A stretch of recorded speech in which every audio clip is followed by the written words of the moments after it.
Hello and welcome back to No Longer Legally Detained, the podcast about life after the psych ward. How do you navigate being an adult when you never expected to be one? Hello and welcome back. And it's been a bit of time. We are currently experiencing like a massive heat wave in London again, and it's very warm. And I've had to turn my fan off to record this, so God knows how long I'm going to survive.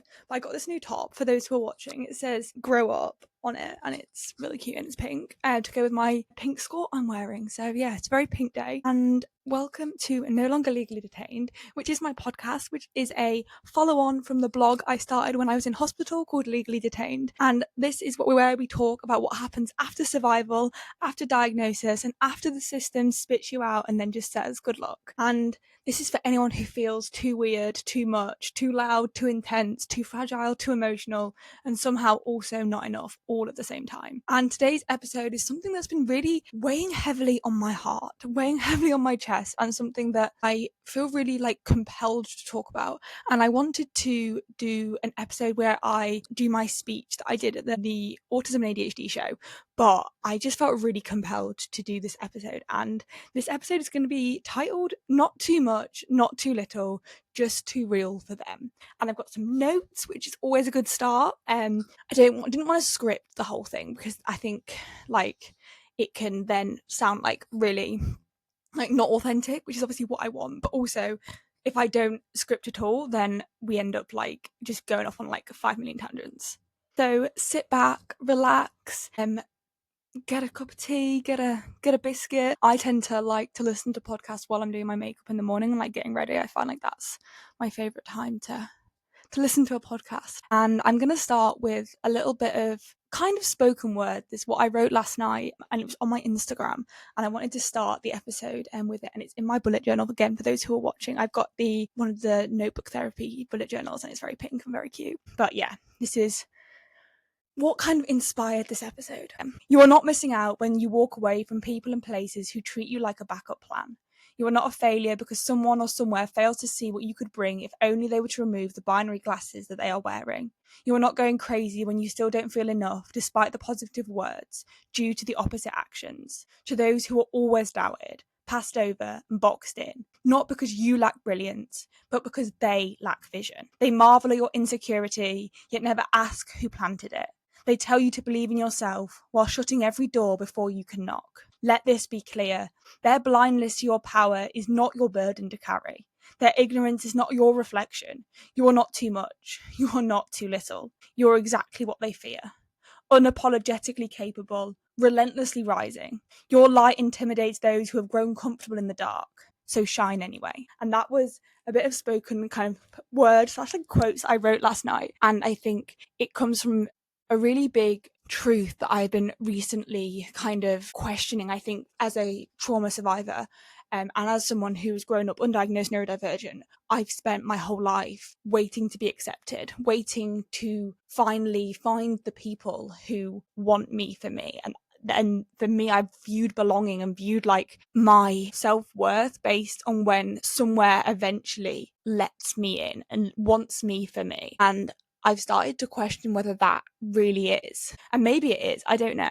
Like, it's really tricky, but I don't think actually that I need to be accepted by other people to then be enough as I am. Like, if they don't want me or can't see my value as the person I am, and I'm being, obviously a good person and not like doing anything wrong, like no crimes being committed, but like if you are doing and being your authentic self and you're not hurting anybody else and people still don't want you, that is not your burden to carry. I've been there, and being told that you're incredible, talented and powerful while always being kept at arm's length, being talked about as a voice for change, but never actually being truly handed the mic, being told you're included, but constantly being asked to shrink to fit into the space.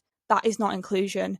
That is performance. And I'm not performing anymore unless it's on the stage. If I ever get let onto the stage, which is part of the problem. I think that this narrative that we have of inclusion is so warped. And I speak for this not just from my own experiences, my own perspectives, but from watching on other people's experiences and seeing the truly devastating effects of people who, due to so many different reasons, and it's different circumstances for everyone, almost never get the opportunity to even, not even fulfill their potential, but even begin the journey of their potential, because they are so misunderstood by a system which, even in the best of cases, can be so binary and so narrow-minded. And, again, first of all, absolutely no defamation. This isn't aimed anywhere specifically, but it's just something that the more I think about and the more I grow in my own journey, and the more that I kind of really question my own thoughts and my own opinions and values, and thinking why do I feel certain ways, and why do certain things affect me the way that they do. And it's in this thinking that I start to be able to question my own beliefs and my own understanding of what I am wanting, and what behaviors I maybe present, what causes them and why they are there. And I think the biggest thing to always say is that it's not about blame. It's not about people being in the right or people being in the wrong. While we are always trying to point fingers, and while we are always trying to have this, you're doing it right and you're doing it wrong, we actually do the opposite of what we're trying to achieve. While there is a right and a wrong, there will never be true inclusion, because in the respect of this, obviously crimes, we're just putting crimes to the side, no crime. But I think that thing of while we still view one way as the good way, even if people allow you to get to that way in a different way, we will never truly experience the depth and the breadth and the excitement and the amazing and the wonder of what human beings can achieve. And I think that I look at, some of the places that are even really close to me and who champion inclusion, and you think that, yes, even though there is so much amazing inclusion happening in this world, and this is not just, I know how lucky we are in the UK, obviously there's still so much that, needs to happen, but we are so lucky. But still, we are only reaching 5% of the light that we could be reaching, because there is still, even in the most inclusive spaces, there is still this binary narrative of what success looks like. And I think that is what makes me so frustrated, so cross, and also so sad. But also, I do get it. I really get it. And it's at the moment, I don't think even I'm able to articulate what I really feel. And I think that unless we're able to articulate it, obviously no one's going to be able to understand it. But I do think that it's something that we really do need to start questioning, really openly and honestly. And it's not about pointing fingers. It is not about having people being better or worse. I think it's about honest and open conversations. And I think that honesty really is the biggest gift that we do have, because in this world we do spend a lot of time saying one thing and meaning another. And I think that obviously there's always times where sometimes a little white light doesn't do any harm, but as someone with complex PTSD and as a multiple trauma survivor, my biggest trigger is lying. I hate capital HATE being lied to. And when I say being lied to, I mean any form of dishonesty. And it's something that goes right through me. And I really cannot on any level cope with any level of dishonesty. And even when it's not meant in a bad way, and even when it's done for your best interest and all of that, for me personally, that is the worst thing that anybody could ever do, is to lie to me or to pretend or to withhold the truth, because I am someone who is incredibly hypervigilant. I also have the most phenomenal pattern recognition skills due to being neurodivergent and also, severe trauma. And so I will already have gone about 8 layers deep into the onion before you've even realized that there's an onion in the room. And therefore you can't lie to me, because I will find out. And that sounds really dramatic, but it is the truth. As soon as there's any glimpse that you've maybe not told me the truth within what obviously I appreciate that things change, and that's okay, and I can deal with that. And that's the thing, what people I can cope with the fact that life changes. I very much have lived a life that I know unexpected things happen. I know that just even not unexpected things. I know life is completely chaotic and mental, but with the information that you have in that moment, if you then like / be dishonest with that is my nemesis. That's the one thing that really breaks any form of trust I could ever have formed with someone. And I think that like a lot of that comes with this idea of like being too much and too little and not enough, of like, you know, kind of, it links a lot with the performing industry, but I think for me it's been in general, but specifically like kind of put it into context of something that's real, because that's sometimes like helpful to like have a real like thing to hold on to when it comes to performing.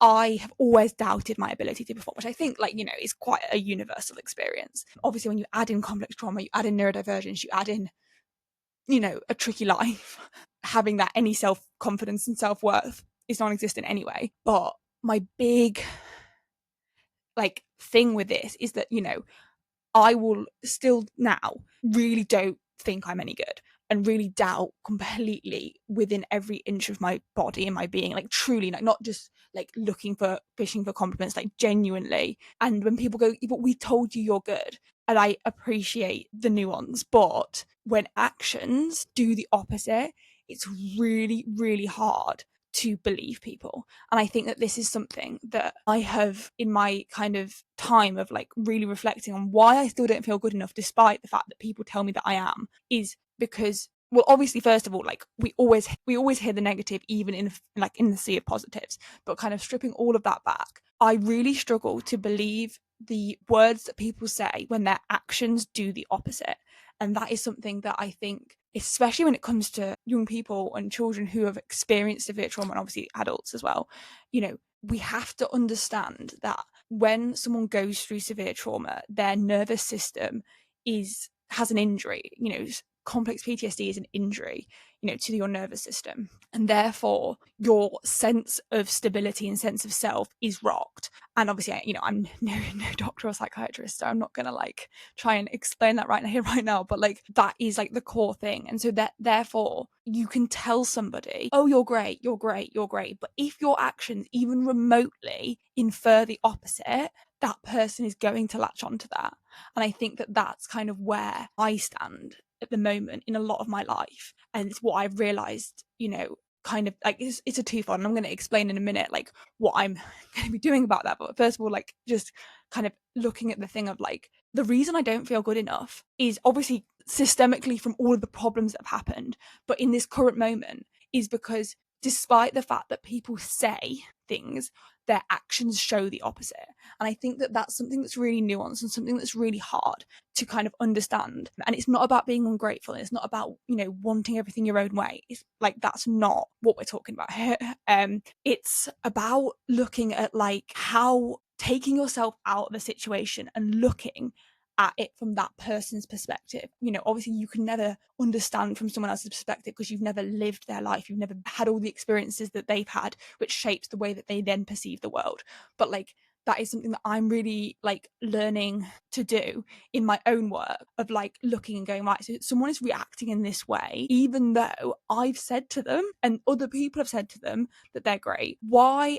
Because I know myself, I don't believe it. And it was through that kind of then looking at other people and going, well, actually, let's have a look at like what is that person seeing? And I think that when you've experienced a lot of emotional abuse and manipulation and gaslighting specifically, you learn that words mean nothing. They mean absolutely nothing when an action does the opposite. And I think that like that's obviously like words hurt, words really hurt, and the words do matter and they mean a lot, and they can be so damaging in that respect. And as someone who's experienced a hell of a lot of emotional abuse, I very much understand that. But in this respect of like when it comes to positives, I think, you know, I do think this probably counts for all people, but specifically and especially for those who've experienced severe, you know, mental abuse, you can say things until you're blue in the face unless that person is able to have repeated factual evidence with your actions. They are not going to be able to believe you. And the thing is like, is that your job? Not necessarily. It depends what situation you're in, but it is something like, it's not necessarily your job to, you know, so if you're a nice person, you might want to like support and try to reassure someone with your actions. But obviously, you know, but to be able to keep telling someone and then almost getting annoyed with them when they don't believe you and not understanding how they cannot believe you, maybe take a moment to have a look and this is like, no, again, I'm just putting this into the space, putting it into the air, but like take a moment and look and think, hang on a second, right? I'm saying these things and I have that person's best interest at heart. And like, this is who I'm really speaking to in these situations of like, this isn't for people who don't care, because first of all, they wouldn't be listening to this. But second of all, they wouldn't even realize that like they're the problem. But like, it is for people who, you think that you're doing the right thing. And I think that that's like so commendable, and it's also like no defamation that you may not be getting it right, because we all get things wrong all of the time. And like when it comes to trauma, like for me, I'll go in like a little side note. Up until this year, when people asked why I struggled, I said it was because I was autistic. That was the reason. I'm neurodivergent. I'm neurodivergent. I'm neurodivergent. That's why I struggle. And although while that absolutely does hold true, the reason behind some of the bigger struggles that I've been having were not really to do with that. They were all to do with trauma. And that's not that me, because I was trying to deal with it in a neurodivergent lens and it wasn't working. That doesn't mean I was wrong. It just means I didn't know. I didn't understand. I didn't know what trauma was. I didn't understand how trauma affected people. I didn't understand how trauma affected me. I didn't even realize I had trauma, really. And so I think that it is that thing of like, we have to open our minds. And like, that is something that I'm so learning of, like, it's okay to be wrong and it's okay to not know. But what it's not okay is to refuse to learn. And like all the time, I am constantly learning and wanting to improve and get better and understand. And like just at the autism and ADHD show, I went and listened to Maya's talk all about gender nonconformity and neurodivergence, and truly was the most fascinating thing. And like, having, a sister who's kind of going through that kind of thing, and like having friends, and like, I be totally honest, I didn't get it. I didn't understand it. And it wasn't necessarily from like an ignorant, well, it was kind of ignorant because I hadn't learned about it yet, but like it was just, I didn't know. And now I had that talk and it like really opened my brain and been like, oh my goodness, this is so like, this really being able to like understand something. And like, I'll be totally honest, like I didn't get it. I didn't understand it. I couldn't, put myself, because I've never been there. I've not been in that position. I've never questioned my gender. I've never felt like I'm in the wrong body. So therefore, how was I ever going to be able to understand something unless I listen and learn from those who do? And I think that's where, these kind of conversations come from. It's not about, me being better than you, because that's not the case. I've got many flaws, but I think the more we're willing to get away from this whole like life's a competition, it's not. It's a series of moments, memories, and mistakes. In that, we need to listen and learn from different people. And for some people, they might listen to this and really relate. For other people, you might listen to this and go, that's not my experience. And that is okay. My experience and your experience can stand side by side, both being equally as true and being completely the opposite. And I think that like why I wanted to talk about this is because if this makes somebody like in their brain go, oh, like that's interesting, that's a thought, I'm gonna apply that maybe to myself like in my own way, or I'm gonna apply that to someone I'm working with in their own way, then, and it makes, even just makes someone think, then it's worth all of my time and effort and energy. So yeah, I've completely forgotten where I got to, because obviously I went on that complete tangent about being right or wrong. But I think, where was I? No idea. I'm just gonna carry on and hopefully like it comes back in full circle, like ADHD vibes. But yeah, I think that thing of like looking at why that person is feeling the way that they're feeling. And I think that like what we've got to look at is that a lot of the time we are putting our own perceptions and thoughts and experiences, which is all we have to put onto somebody else. And that can, while being meant in the best and the most loving and kind way, actually be the opposite. And for me, I think that is such a like an integral part of what I have realized in my own search for belonging, my own search for like my place, is that I have been still searching for somewhere that I fit into, that my shape is comfortable to go in. And there is no Hannah size shape anywhere, because there is no anyone size shape. We are all individuals. We are all different. We are all different shapes.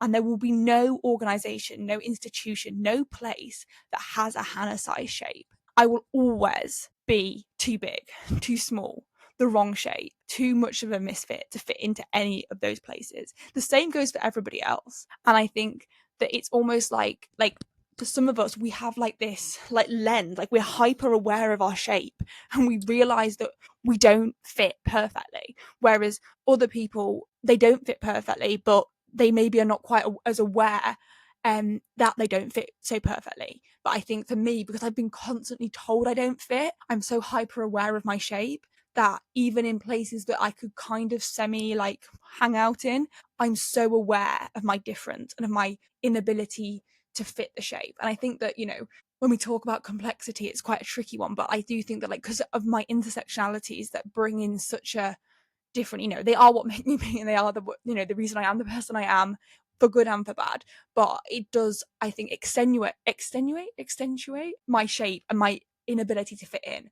And I think that, like, I have been searching for the place that, while I don't, I obviously went through a stage where I thought I had to change my shape to fit into what was there. I've come through that journey and now, know that I don't need to change, but I've been looking for a place that, fits my shape. And then even after that, like, probably just finding a place that where my shape could fit, even, if it's not a perfect fit. But I think what I'm coming to understand is that actually true inclusion is not from a place that accepts all shapes. It's not a place that where my shape where they accept me for my shape. True inclusion is a place that has no shape to be put into.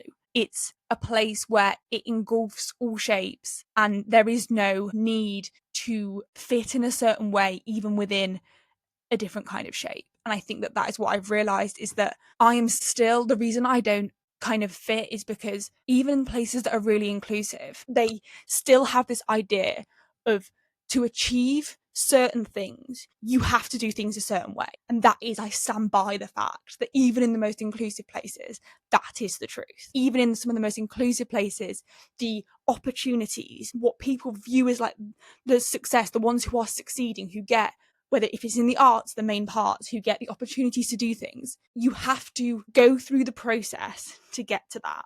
And even in places that do pride themselves, and we don't all have to be the same, look at the way that your people who are at that top, that success at that moment, they have all, even if they've done it in a different way, they still have to have gone through the motions to get to that point. And while I do believe, hard work should be rewarded, I think we are still confusing hard work with conformity.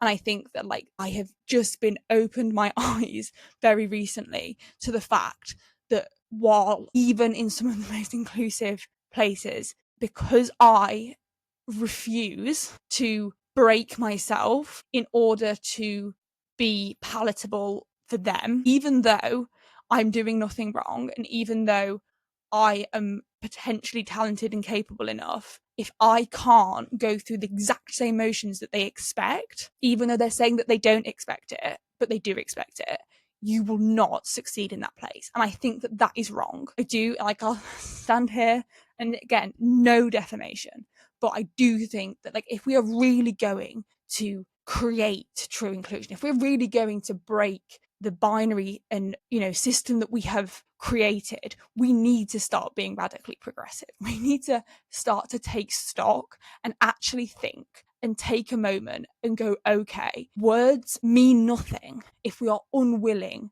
to truly reflect that, what we're saying, with our actions, and be able to stand up and go, this is what we believe and this is what we embody. And yes, or some people might not like how we're doing this, because in a capitalist, conformative, neuroconformate society, being truly inclusive is not going to be the in thing. It's not going to be the thing that makes, people are going to feel uncomfortable, because the truth is that we don't live in a society where people are treated equally. We don't live in an equitable society where people who have less are given more to get to the equal point. We don't live in that kind of society. As much as, we can try and pretend that we do, we don't.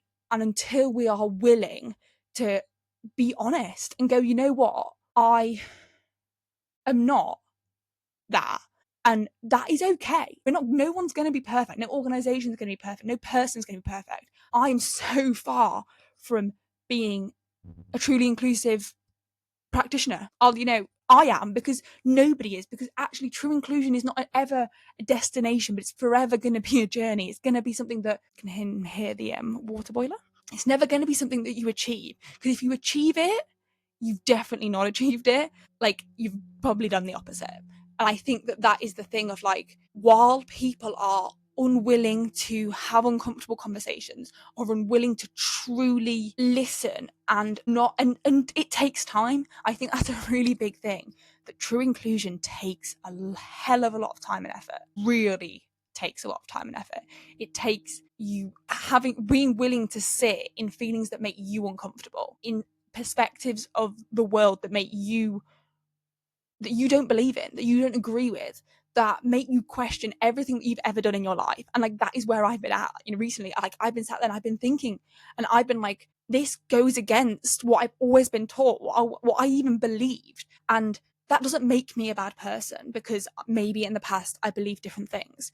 I believed what I had with the knowledge and information I had at the time, and that is all anyone can ever do. And then when you have more information and have more experiences, that is when you have the opportunity to expand your mind, and that is all you can ever do. You can't ever have all the information. You can't ever know everything. Like, that's not how it works. And we will always make mistakes. We will always do the wrong thing. We will always exclude someone accidentally, on purpose. We will do all of those things. And it's not about, obviously, we should all try our best not to. But if we do, it's actually not about that situation. It's about how you then handle that with the newfound information that you have. And I think that, like, as someone who has constantly been told I'm too much or not enough, and then I go into places with the lowest self-esteem known to humankind, and they tell me that I don't know why you don't think you're any good, and yet opportunities are closed before I even have the chance to knock on that door, because I will never be able to do things in the way that they have to be done to get to the end result. And what people don't understand when it comes to being radically progressive is that this doesn't mean that don't have to work hard. I work bloody hard. It doesn't mean that the end product doesn't have to be of high quality, even the same quality. It doesn't mean that, especially when there are other people involved, that the thing shouldn't be, like, there should be unfair advantages. But this isn't about an unfair advantage. The really most disproportionately disadvantaged people in our society are not just, a mile behind the start line. They're not even on the same continent as the start line. The start line is so far away that there is no amount of work or of equitable practice that can ever get them even remotely near that start line. So why are we still expecting them to get to that same start line? Why can't we move the start line? Why can't we have another start line? And, like, that for me just feels like obvious, but also, like, well, what does that mean in practice? So if we move the start line, we have another start line. That doesn't mean we take away that other start line, the original start line, because for some people that is their start line. And just because other people are going to have a different start line in a different location on a different continent doesn't mean that other people, their start line can't be the original start line. And that, start line's wrong. There's nothing to say that start line is wrong. There just needs to be different start lines. And for some people, maybe there's no start line. For some people, that start line may look in, like, all different shapes and sizes. But while we are expecting people to conform enough to get to the start line to then be able to go on the same trajectory as other people, certain people will never, ever get the chance to have any opportunities, never, ever have the chance to even begin to see their potential and to see that they are a worthy human being. And I think that that's where it comes from, that idea that sometimes we have to move the start line to the person, because it's then that unlocks the key for them to go onto their trajectory. And while we're waiting, and even though we're supporting them to get to the original start line, it will never happen for certain people, because it's too big a feat. And I think that that's, for me, when I look at, like, my situation in, certain places, that as much as I work so hard and that people are trying, with the knowledge that they have to help me get to the start line, I will never get to that start line. It will take so long and so much pain and so much, it's just impossible. It's impossible for me to get to that start line. But if people are willing to be so radically progressive that they move that start line and they go, you know what? Despite what anybody else might say, we believe in true inclusion. And therefore, we believe that you might have to miss out a few steps that other people have to do. And that's not about being lazy. It's not about having a head start. And while we still view inclusion as that, we will never, ever achieve belonging for the most vulnerable in our society. Because for some young people, the fact that they are still alive, they have done more work to be still alive than many, many, many people combined will do in their whole lifetime. And it's not about not being enough. I can't tell you how much, if you are listening to this and you are one of the people, you are so enough. You are so enough that it is unbelievable. And you can achieve anything that you want to achieve. In fact, you can achieve more than you will ever be able to believe you can achieve. But we need to start moving the start line for these people. We need to stop believing that we need to carry them to the start line and allow the start line to come to them. Because while we're carrying someone to somewhere, we're completely negating their lived experience. We're negating their, ability to, once they get to the start line, to be able to actually go on forward in that trajectory. Life takes stepping stones. We need to experience all of these things. And to be able to experience something, we have to go through it. But if we move the start line, we can go through it in a way that allows us to still achieve. And I think that is my big message to anyone listening to this today. If you work with young people, if you work with specifically with young people who've experienced trauma, who are working and you're looking, you're thinking, we're doing all of these things, yet they're not really making any progress. I want you to really take a moment and question and go, are we trying to carry them to the start line? Or could we maybe bring the start line to them? And I'm not sure whether that analogy even makes any sense, but I just feel so passionately about the fact that, I look at the times when people kind of, even just at uni recently, like when I join in a class, that is viewed as success. The fact that I've joined in, not taking into account on any respect whether that is helpful, has moved me forward.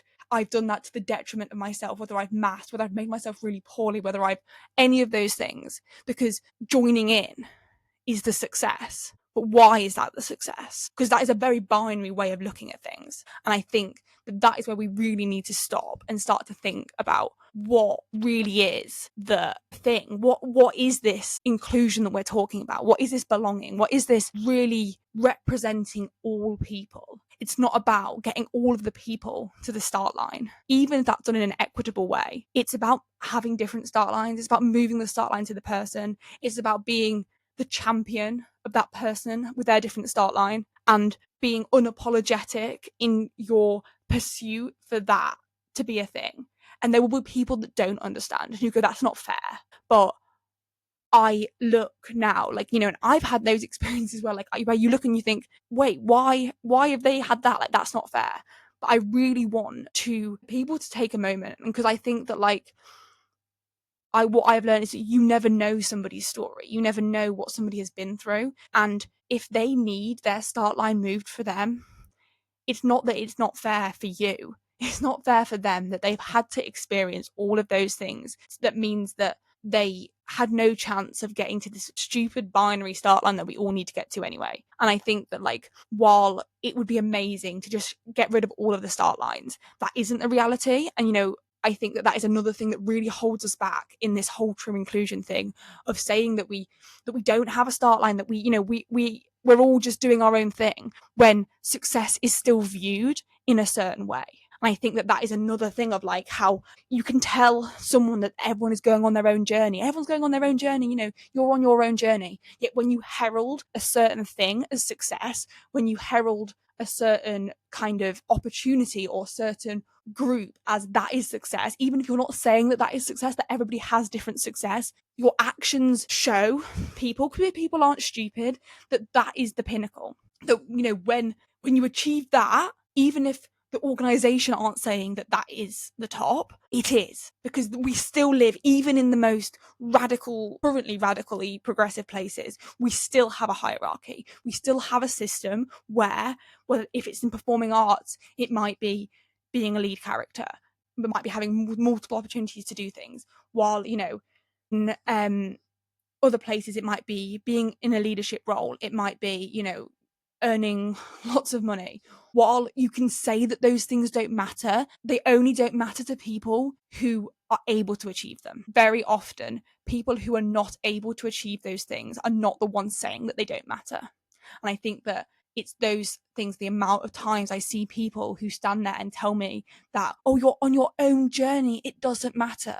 It only doesn't matter to you because you have already achieved what you believe to be success. And the fact that I may not be able to do that, you cannot fathom or understand how, that as much as I can absolutely, and I do fully in my heart believe in true inclusion and true difference, while we are still in all systems focusing on this idea of binary success, even if it's unspoken, even if the words say one thing but the actions say something else, we will never be able to achieve it. And I think that we really have to start looking at how our actions look. And, you know, it is that thing of like, everything does matter. And like, everything does matter, yet it all doesn't matter. But when we are in places, when we're working with very vulnerable young people, or any people really, you've got to think about what you're doing. You can't just go around willy-nilly just like being. And like, it's so hard to look at yourself and to really reflect on yourself as a person. And the past 5 years, I've spent 5 years reflecting and opening up and really looking so deep inside myself. I am nowhere near done in my journey of reflecting on who I am as a person. That's something that you never achieve. It is so ridiculously hard, but I do think that that is kind of the, you know, one positive that I do have is that because of everything that I've been through and because of how low my self-esteem was, I was able to find it probably a little bit easier into really like going through my personality and who I am and really just reflecting and looking and going, what is what? And I just really want to say to anybody who's listening to this, you know, still doesn't feel enough, despite the fact that people around them are telling them that they are. You know, I know that I have definitely felt like I'm going crazy and like that I really am like such a problem, because why don't I feel it? Maybe it's because their actions don't match their words. And unfortunately, we can't necessarily change their actions. We can't. We definitely can't. It's impossible. You can't change someone else's actions. You can't change the fact that they may say one thing, their actions may say something else, even though they don't mean that.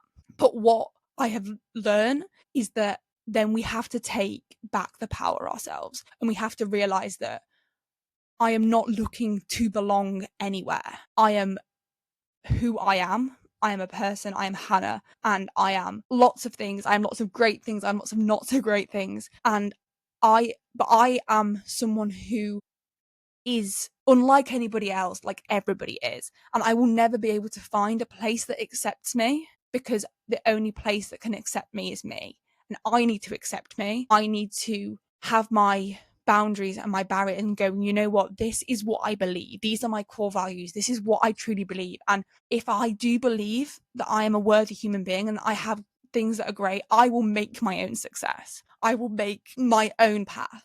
And while we still live in a society where even in the best of places there is binary success, we have to break out of that and we have to kind of create our own path. And like, that is so hard and that is exhausting, but that is why I do what I do, because I don't want other people to have to do it alone.